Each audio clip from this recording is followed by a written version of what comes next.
观众朋友好，这里是大时局，我是袁成。就在全世界还在追问于朦胧的真相时，中国又出现了一起令人发指的魔幻死亡。摇滚乐队主唱谢慧君被一个电动座椅架活生生几段肋骨压到失去呼吸。官方一句意外，12小时内草草结案，现场细节含糊其辞，设备怎么运作，有没有呼救，操控人员是否制动，全都不说。而与此同时，于朦胧案的火焰不但没有熄灭，反而越烧越高。越来越多台北街头的大屏幕亮起他的影像，68万人联署，大陆民众冒着风险致电北京，要求重查，甚至北京公安高层的突然病逝都被质疑是在切断线索。越来越多人相信，所有离奇死法，所有草率通告都不是偶然，而像是一张巨大的网，一张掩盖真相的手。从嘉兴的艺术空间到北京的权力中枢，再到台北夜里亮起的光，人们正在问：又一条生命如此突然的消失，真的是意外吗？还是黑暗正在逼近，而人民的质问已经到了撕开剧本的那一刻？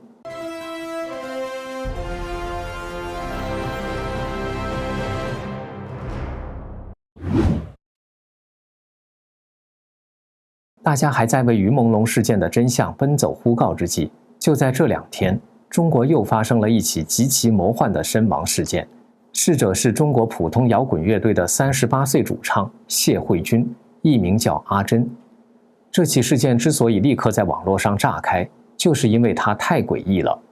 11月9号，谢慧君在一个工作场所被一个电动座椅架挤压到了胸膛，注意是挤压，导致他肋骨当场断裂，呼吸困难。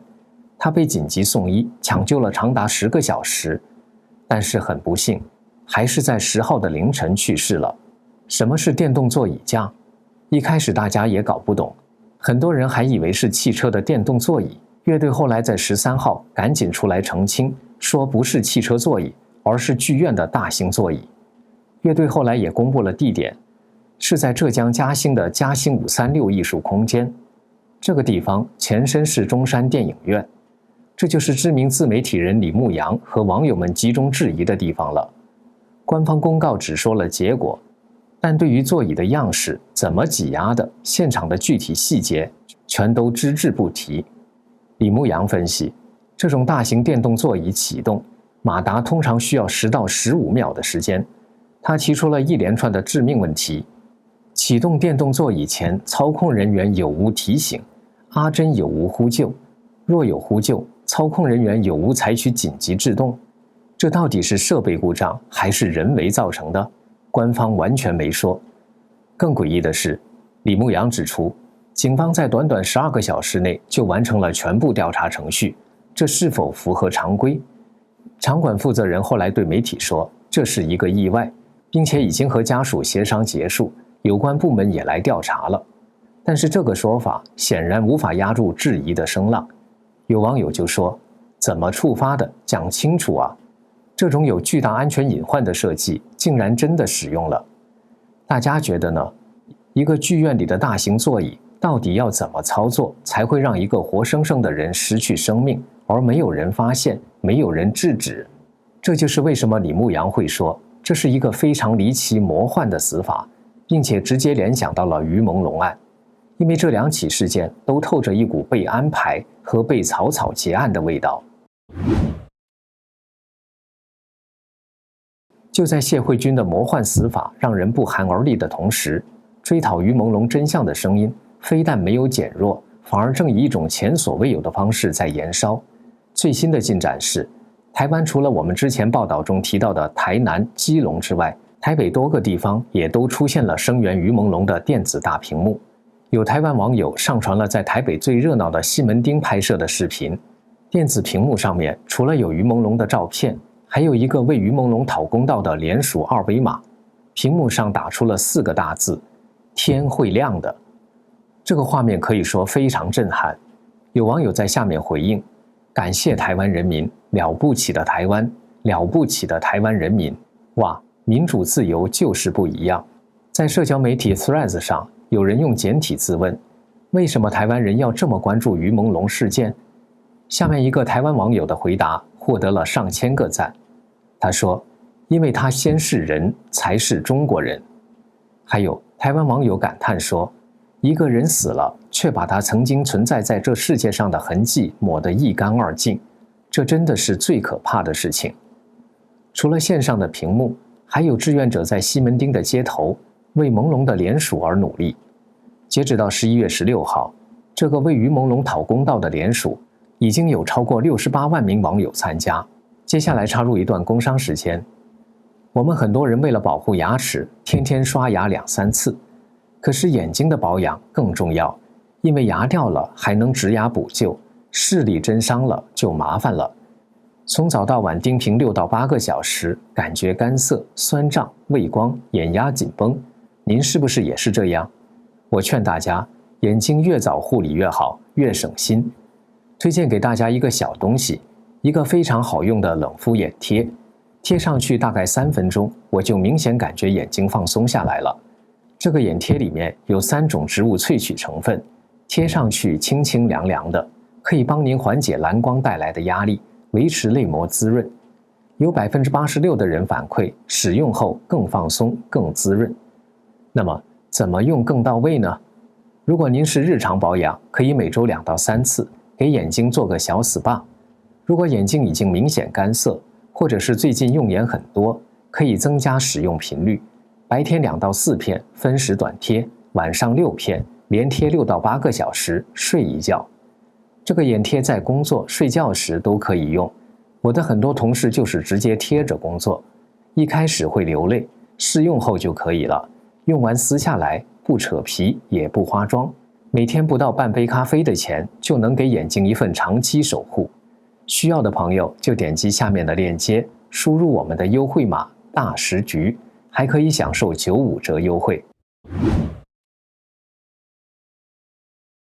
如果说台湾的声援让人感动，那么来自中国大陆内部的声音更让人感到震撼。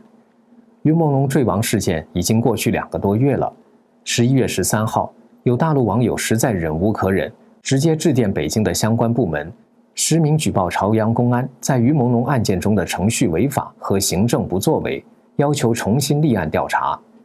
根据流出的记录，这位市民的发言没有情绪化，但句句都打在要害上。他列举的疑点包括：一个已经注销的工作室居然能替警方发布通告，13个小时就火速侦结，宣布排除刑事，没有尸检报告，没有现场笔录，没有监控，没有涉案人员信息，整个通告空洞无误，疑点重重。这位普通的市民在电话里说：“我们能打通你们的电话多难啊！如果自己的孩子这样不明不白地死去，你能接受吗？”这通电话被曝光后，引发了巨大的回响。有评论说，大陆人民从未停止追寻真相，不管是写信、打电话，还是在直播间刷屏。这被形容为一场全民参与的民主运动，没有领袖，没有组织，却像火山一样在全国自发点燃。大家都在问，为什么朝阳公安敢这么做？为什么一个疑点重重的案子会被如此迅速地压下去？很多人相信，这背后一定有保护伞。而就在这个追查保护伞的过程中，又一件魔幻的事情发生了。10月21号，北京市公安局副局长董义军突然去世，享年58岁。官方的通报是，董义军在工作岗位上突发疾病，医治无效，不幸去世。中央政法委还印发通知，号召全国政法干警学习他的先进事迹。这看起来很正常，对吧？但是分析指出，董义军不只是一个副局长，他是公安部长王小洪的马仔，贴身心腹。他的离世时间点恰好在于朦胧事件黑幕不断被深挖的敏感时刻，因此外界高度怀疑他是被死亡遭到灭口。李牧阳就对此分析，随着民间调查的深入，于朦胧事件的保护伞已经从朝阳公安局慢慢指向了公安部长王小洪。更上层是谁？坊间传闻，案件的主要嫌疑人中包括了前总理李鹏的孙子李明，以及中办主任蔡奇的私生子蔡以家。在这个权力网络中，王小红的角色是为蔡奇乃至更高层提供保护，因此董义军这位可能掌握核心内幕的关键人物，在这个节点上突发疾病，像是一种典型的政治灭口，目的就是切断追查线索，防止火势向上蔓延。李牧阳总结，董义军的神秘死亡非但没能平息舆论，反而坐实了外界的猜测。如果说谢慧君的离世是魔幻，董义军的离世是灭口，那么接下来这件事就只能用惊悚来形容了。这件事就是恭父皇帝李连杰的替身疑云。近期网络上疯传李连杰移植了少林武僧秋风的心脏，全身贴人造皮，而这个传闻也是在于朦胧案延烧的同时发酵的。为了驳斥谣言，李连杰特别拍了一段赤裸上身的视频，证明胸口没有手术痕迹。但是这段视频却引发了更大的质疑。有网友放大画面发现，李连杰作为一个功夫演员，身上居然没有任何伤痕。他举起双手时被发现腋下没有任何腋毛，这在成年男性身上几乎不可能。更有人指出，李连杰身上疑似出现人造皮接缝。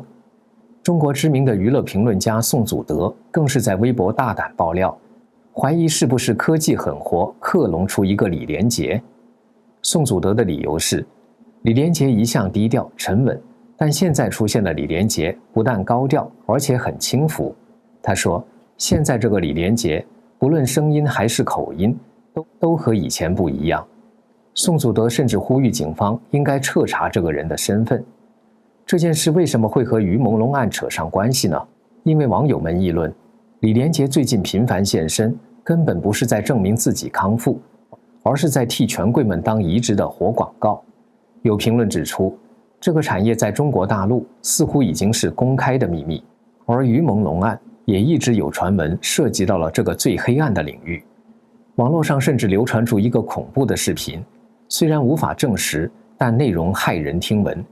视频里据说是于朦胧被固定在一个椅子上，遭到了极端对待，而前面有一个形象诡异的女子在跳诡异的舞蹈。有网友说，在中国只有你想不到，于朦胧的事件已经颠覆三观。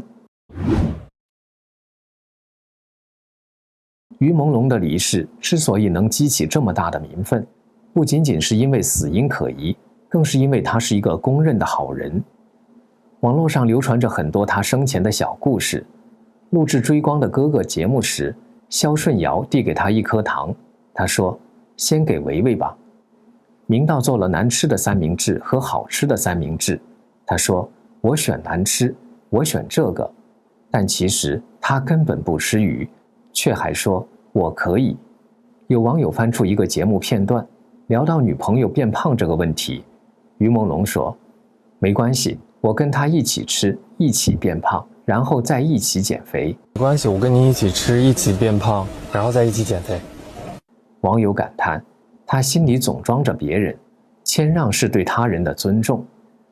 曾经一起工作的同事对他说：“萌萌，你可以发脾气，你可以对我们有要求，人太好是会被忽略的。”他当时是怎么回答的？他说：“没办法，我怕别人会不开心。”有网友的总结最让人心痛：这世间从不缺精致的面容，缺的是精致的内在和谦卑的教养。于朦胧的离世已经不是一个单一的社会安全事件，它牵扯出的是一个从上到下盘根错节的权力黑幕。官方的剧本是这是一起意外，但是从台北的西门町到北京的举报电话，再到谢慧君的死亡事件下的网友留言，人民的回答是：我们不信。在今天这个时代，想完全掩盖真相，真的还可能吗？台湾的屏幕上写着天会亮的，您觉得呢？天真的会亮吗？请在评论区留下您的看法。这里是大时局，感谢您的陪伴与思考，请订阅、分享并打开小铃铛，一起在动荡中坚守真相，在黑暗中点燃希望。